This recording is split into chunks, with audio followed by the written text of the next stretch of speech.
குழந்தைகள் காணாமல் போகும் விதம் இப்படித்தான். அதிக குழந்தைகள் காணாமல் போகும் நாடுகள் உன்னிப்பாக கவனித்து இந்த பட்டியலில் உங்கள் நாடு எங்கே இருக்கிறது என்று பாருங்கள். ஏனென்றால் சில நேரங்களில் இதுபோன்ற தலைப்பு செய்திகளுக்கு நாம் யோசிக்காமல் கடந்து செல்கிறோம்.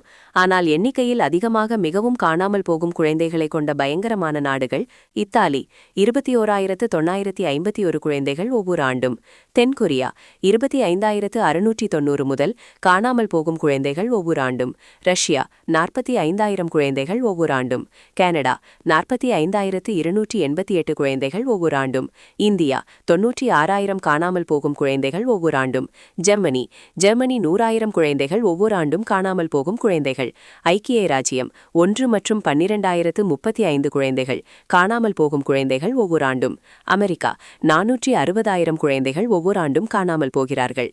இந்த காணாமல் போவது உண்மையில் எதனால் ஏற்படுகிறது என்று நீங்கள் நினைக்கிறீர்கள்? இந்த குழந்தைகள் ஓடிவிடுகிறார்களா? எத்தனை வழக்குகள் ஒருபோதும் தீர்க்கப்படவில்லை? சில நாடுகளில் அதிக எண்ணிக்கையில் உள்ளன.